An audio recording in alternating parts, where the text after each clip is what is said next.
Swayam Prabha. Digital India. Educated India.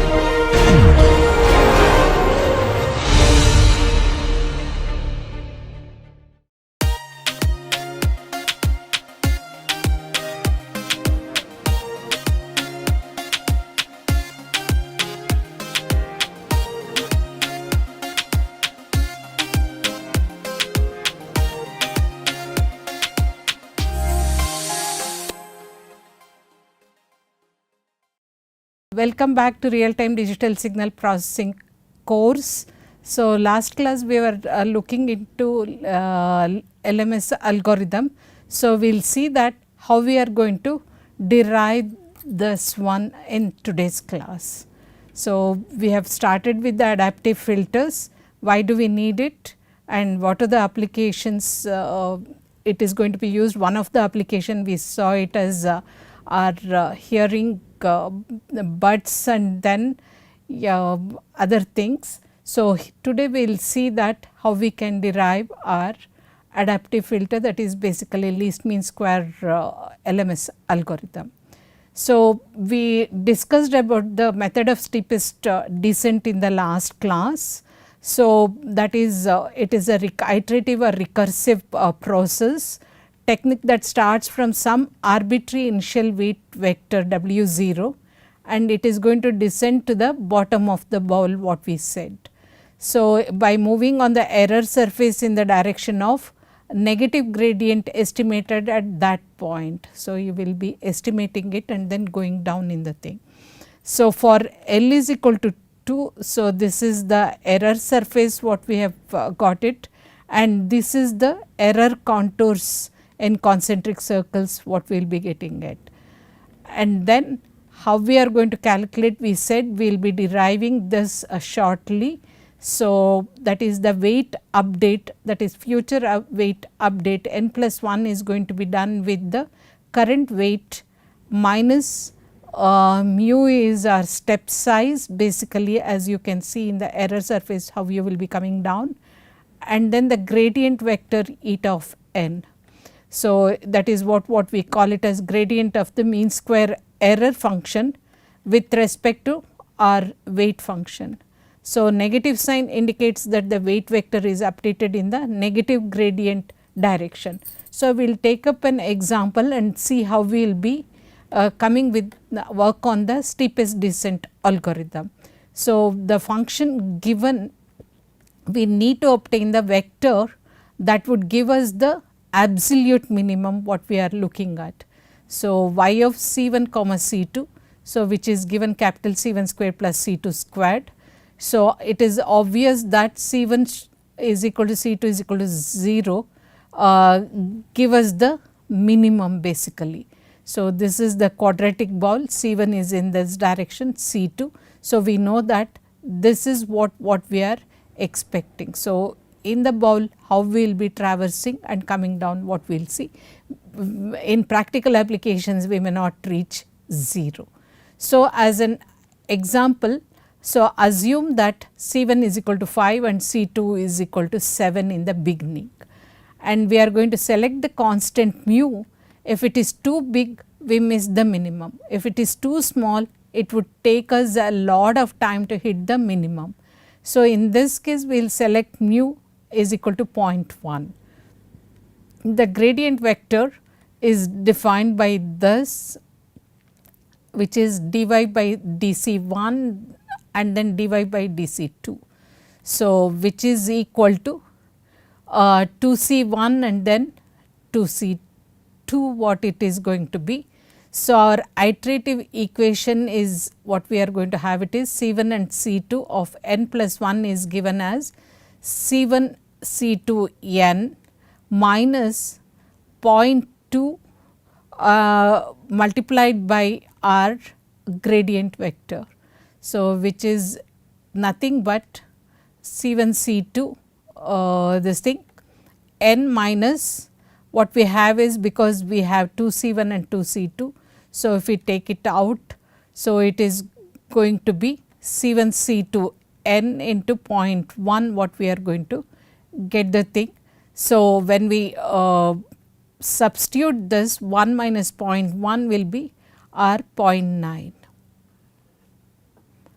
So, this is 0.2 divided by what you are going to have it is 2. So, that is the reason why what you will be getting it as 0.1. So, now what we are going to substitute is iteration first, what we have C1 C2 is 5 and then 7 is been given, and in the second iteration, so C1 C2 according to this equation substitute C1 C2 and then solve the thing 0.9 C1 C2 what we are going to have it. So, the next iteration, so by multiplying C1 C2, so you will be getting it 0.9 times 5 is going to be 4.5 and this becomes 6.3, and then continue this in the iteration 3 4.5 into 0.9. So, this is what we will be getting it, and C2 is this value. So, at iteration 60, as you can see that the value has come down to 0.01. So, you will be seeing that initial guess what you have taken the thing C1 C2 and then you are traversing down the thing. So, here it is going to be 0.01 0.013. So, as we can see the vector C1 C2 converges to the value which would yield the function minimum, and the speed of this convergence depends on our step size. So, in this case we had taken it as 0.1 is our step size mu basically, that is what we have assumed in this case. So, now what is the thing is going to happen. So, how to calculate the mu or how to arrive at the least mean square algorithm, what it is shown here.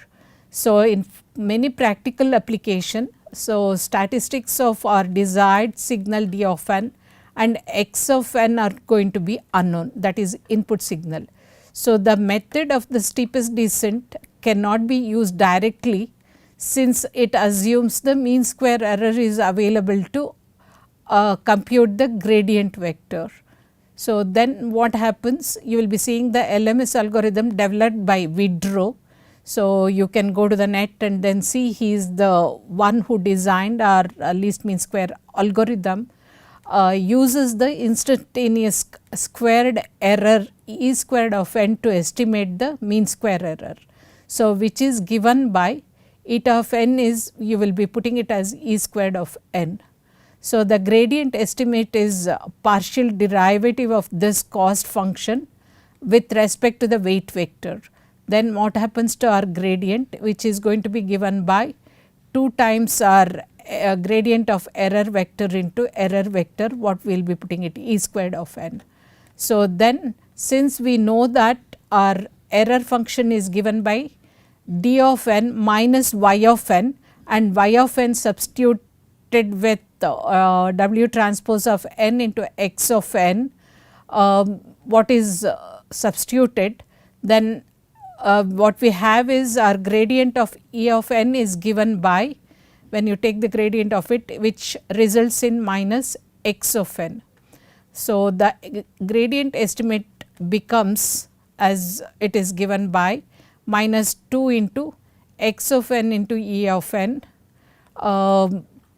and the weight vector w of n plus 1 is going to be w of n plus mu x of n into E of n.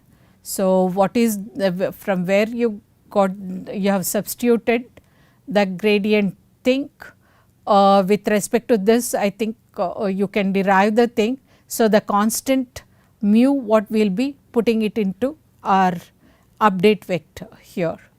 Okay. So, then how we are going to calculate our LMS algorithm. So, the diagram on the right side, it shows that it has an input and then we have the weight vector here, and then y of n is our output, and this is the desired signal. The difference between the two will give us the error, which is fed to our LMS algorithm, which will modify the weights based on our input x of n. So, this is what the figure shows, and we will write down the steps which are going to be followed in the algorithm calculation or weight calculation and then the output calculation and error. So, we are going to determine the values of L is the order of the filter, mu is the weight vector, and W of 0 is the initial values for our weight vector.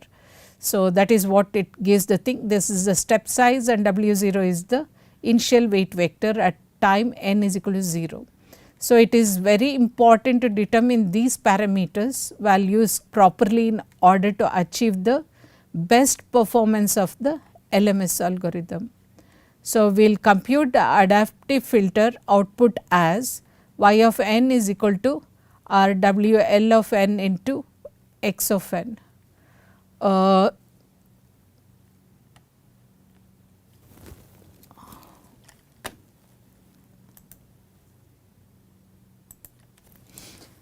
So, we know that it is a W transpose of n into the vector form into x of n. So, which is nothing but it is L is equal to 0 to L minus 1 W L of n into x of n minus L, and we will be computing the error signal as E of n is given by in the second step D of n minus y of n. So, we have calculated y of n and weight vector initially we have assumed as 0 and then we will start with it, and then whatever the desired signal what we have given minus the output will be the error. Initially as we know that y of n may be 0. So, it will be error will be very high because we have assumed the weight to be 0 and then x of n. So, error will be high and then you will be seeing once it starts coming down it will be adapting to weights are adjusted. This is how we will be calculating our W L of n plus 1 is going to be given by W L of n plus mu into x of n minus L into E of n. So, where L is the length of our filter which is going to vary from 0 to capital L minus 1. So, hence you will be seeing that number of computations what it is going to have in calculating the LMS algorithm is 2L additions and 2L plus 1 multiplications what we are supposed to do to get the output. So, that is what the computation complexity of the LMS algorithm. So, coming to the thing how our graph is going to converge.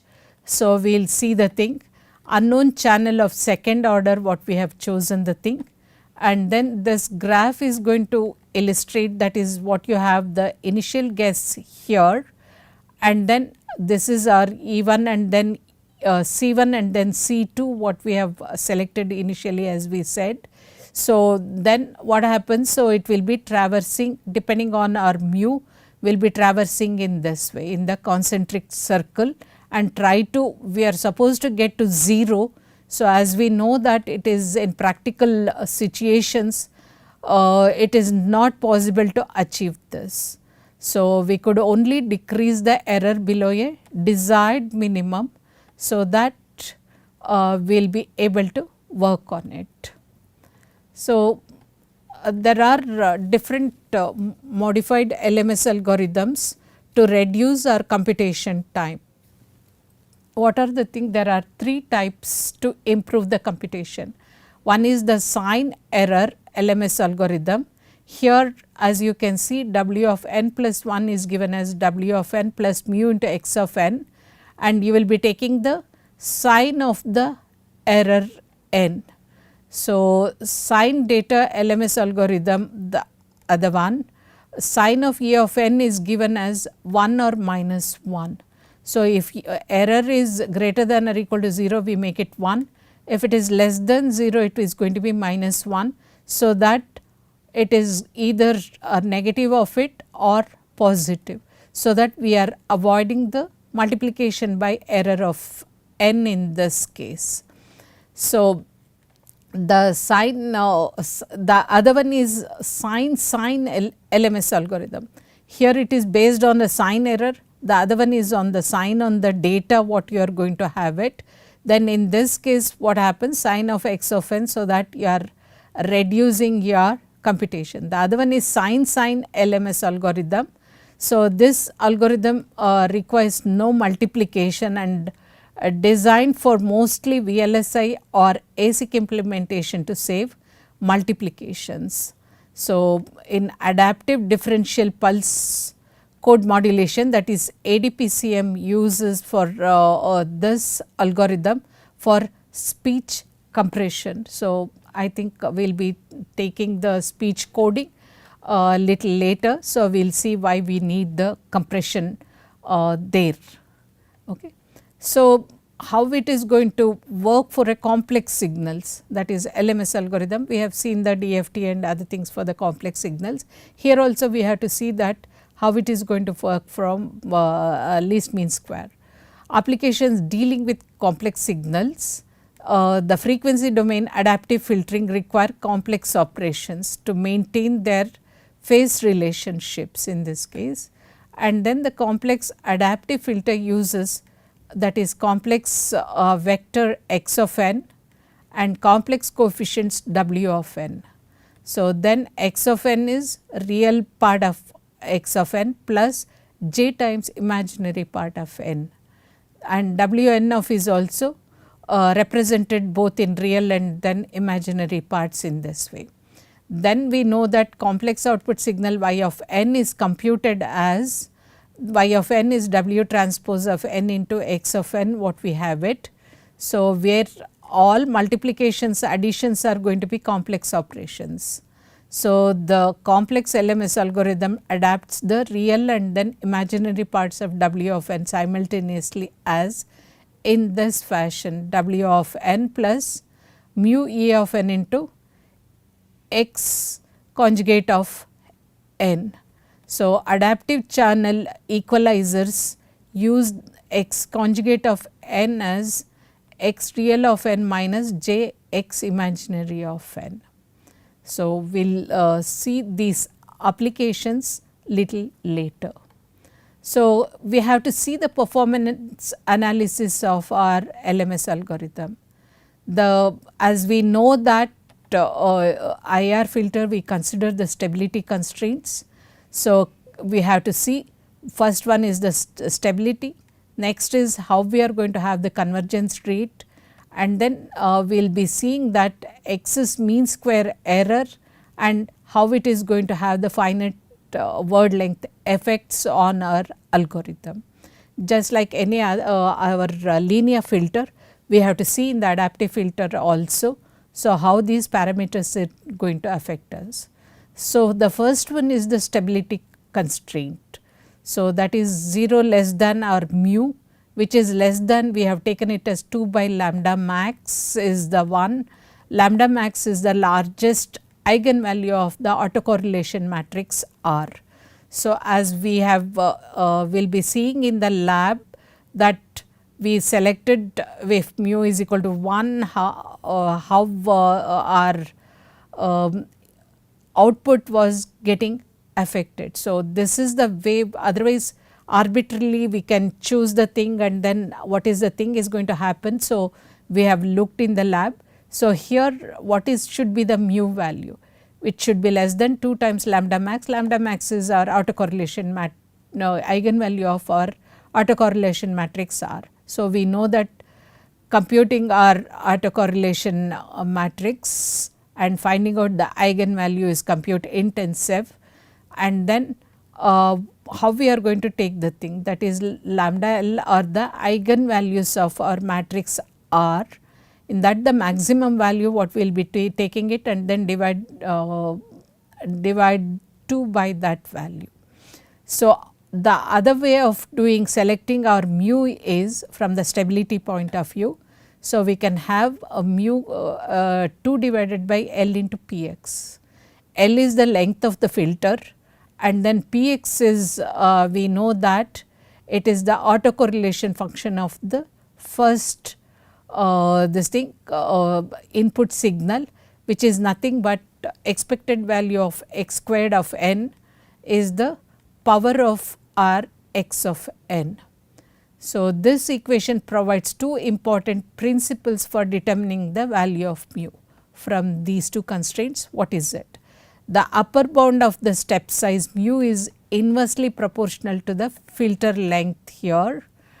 Thus, a smaller mu must be used for a higher order filter and vice versa. Since the step size is inversely proportional to the input signal power, a larger mu can be used for low power signal and vice versa. The other way is more effective technique is to normalize the step size mu with respect to power P such that the convergence rate of the algorithm is independent of mu. That is what one has to look at it. So, now coming with the convergence speed, continuing with the thing. So, each adaptive mode has its own time constant for convergence.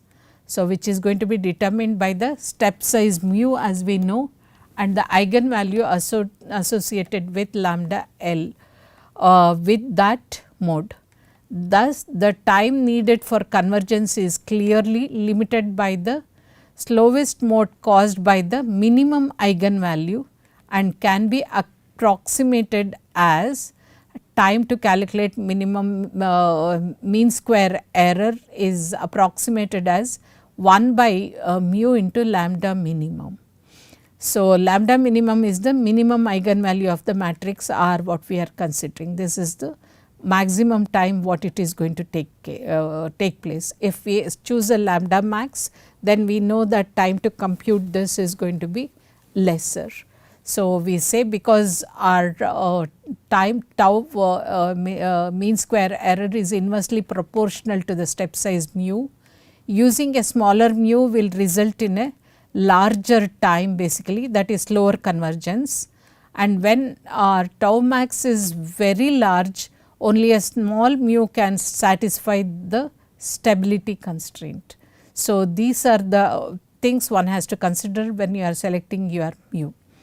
So, if lambda minimum is very small, the time constant can be very large, resulting in very slow convergence here also.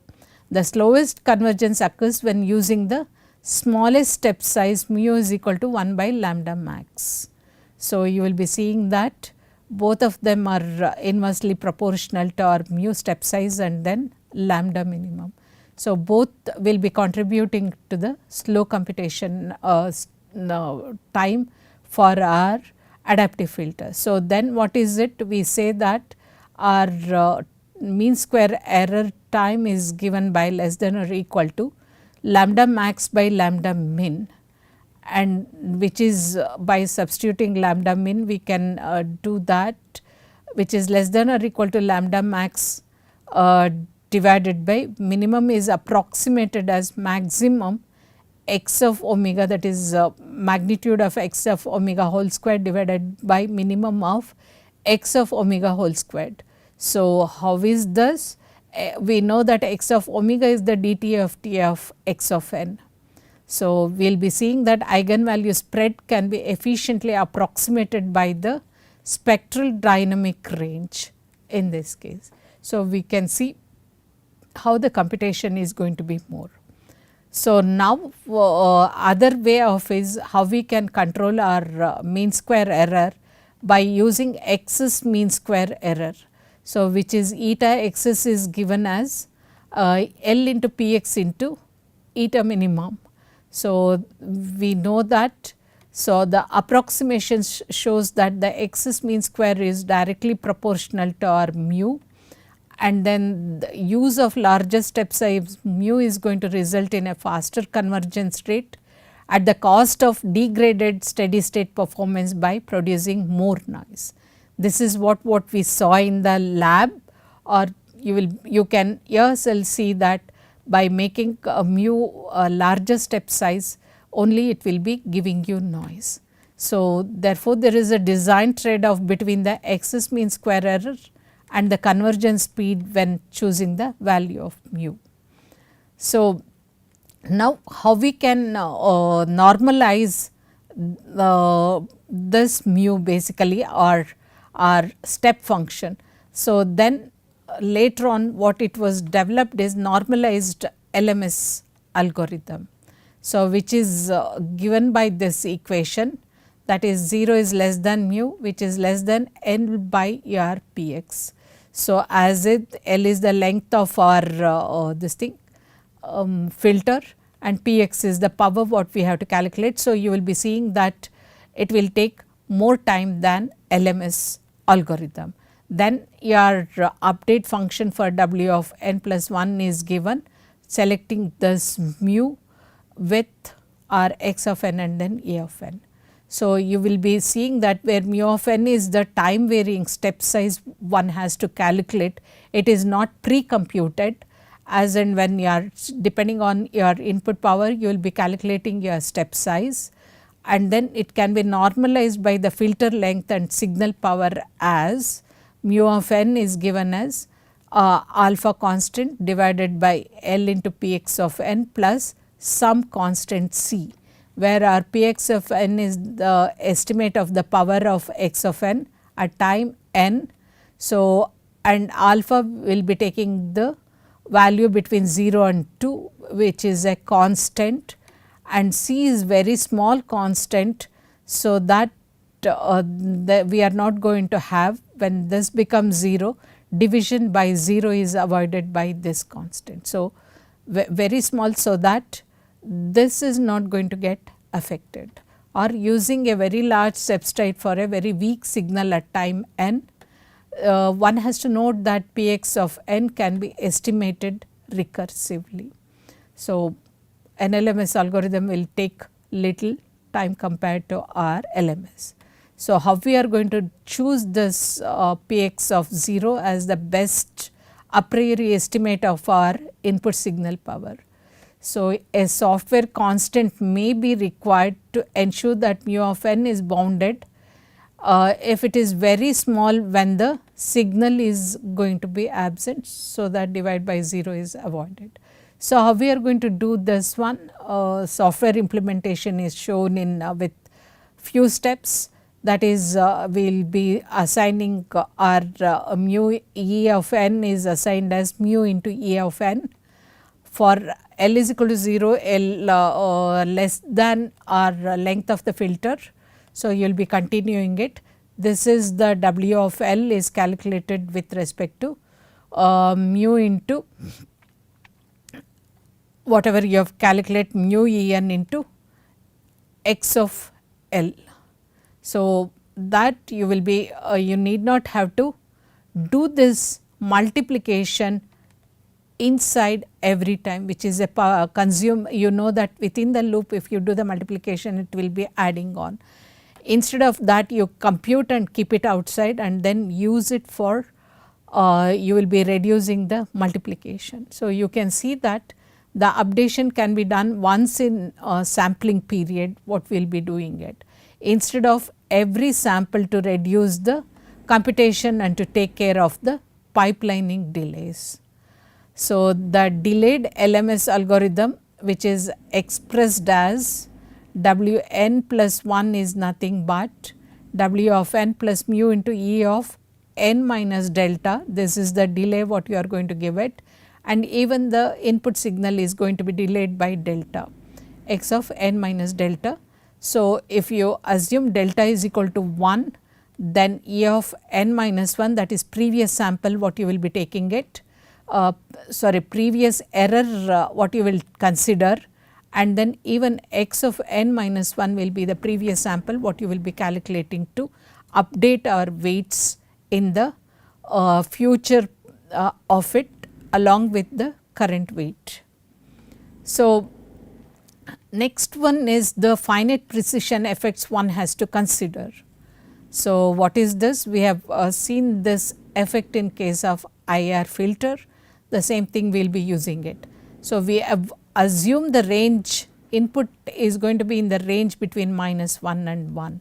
So, we will be scaling our signal so that the input, if it is a sine wave, the magnitude is going to be between minus 1 and 1.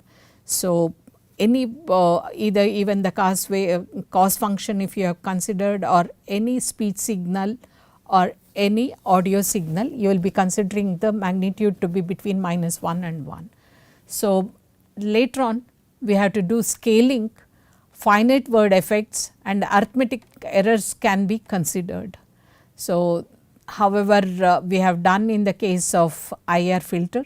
So, we will be taking care of the scaling and then finite word effects representing our coefficients, even mu has to be approximated after the thing, and then whatever additional what we are doing it, the errors have to be considered.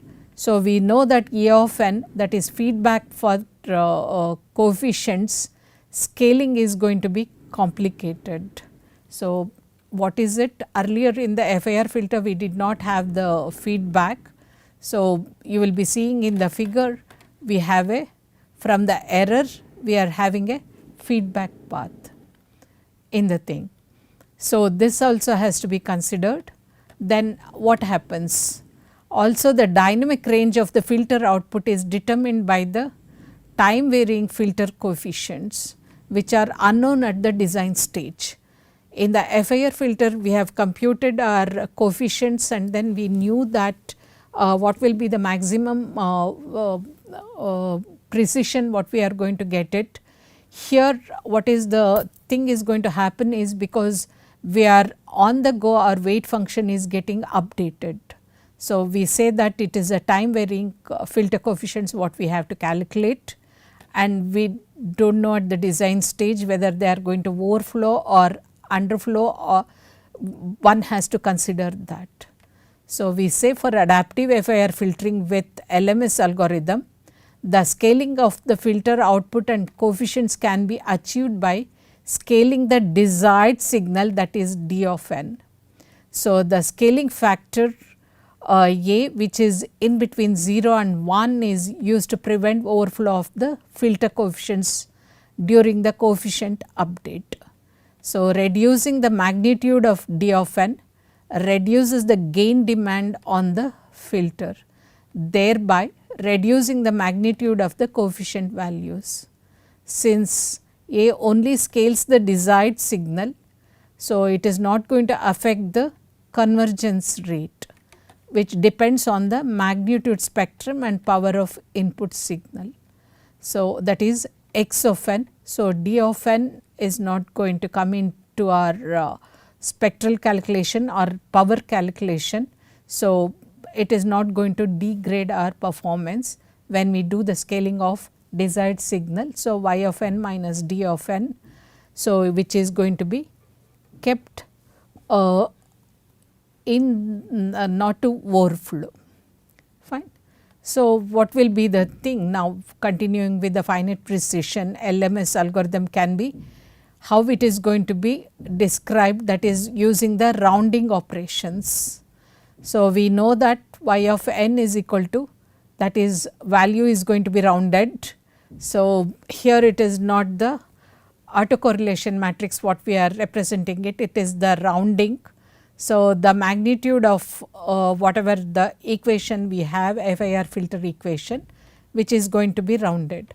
Then E of n is going to be resulted as rounded off our A times d of n, that is scaling of our desired signal, minus y of n, the magnitude of it will be rounding it. Then what happens to our weight function, updation function?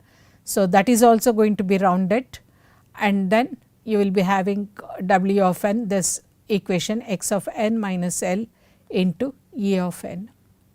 L will be varying between 0 to L minus 1. So, that is what it says is R of x, in this case fixed point rounding of the quantity x. So, when updating coefficients, the product, whatever product we have it, is a double precision number, because E of n is a floating point number, even mu is also going to be floating point, and x of n is also going to be either fixed point or floating point. Still the result of two floating point numbers has to be double precision. If we has used 32 bit for both of them, then it becomes 64 bit, which is double precision number.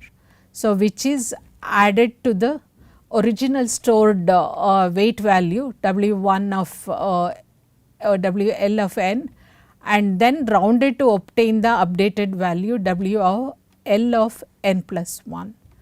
So, adaptation will stop when this update term is rounded to 0. If its value is smaller than the LSB of the hardware what we consider, this phenomenon is known as stalling or lockup.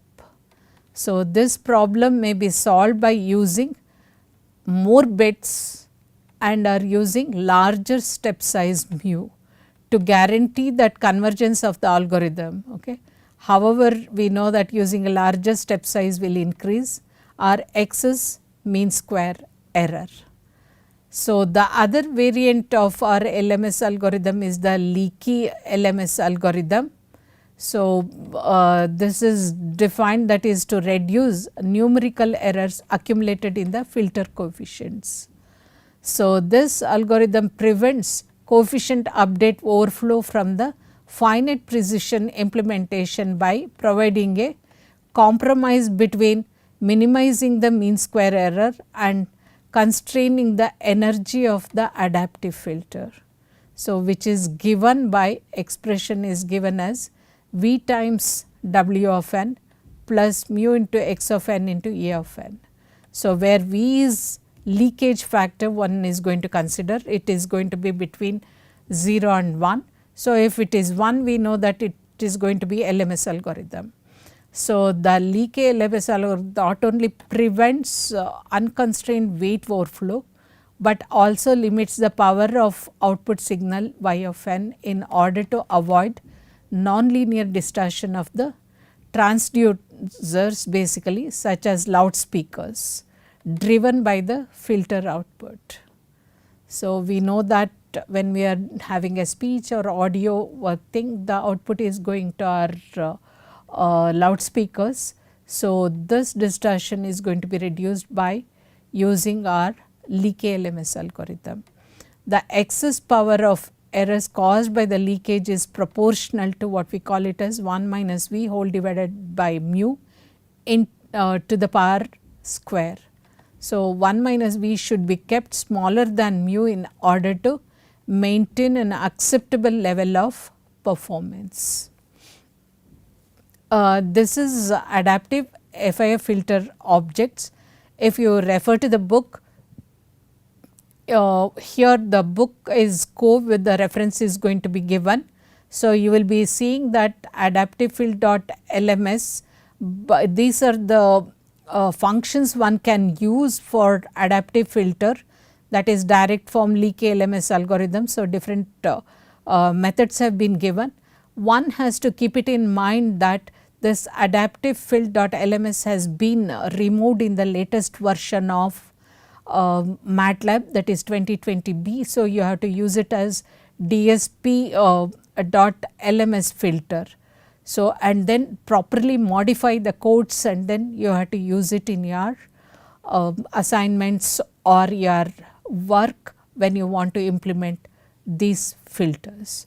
So, the code what it is given, that is you will be having the random seed, what it is generated, and then you have been given the coefficients of B.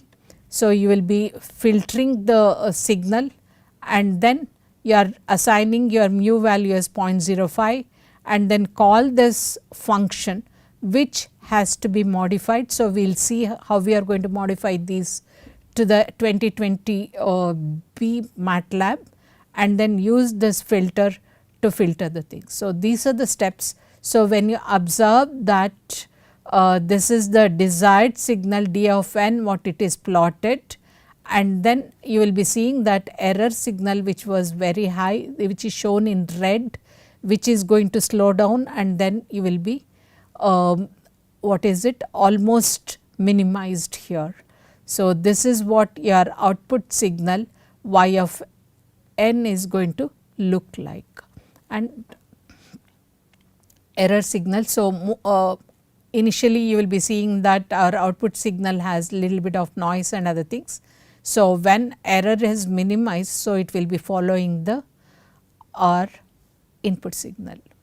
So, in the next class we will be seeing our adaptive filter applications. So, thank you for listening to this lecture.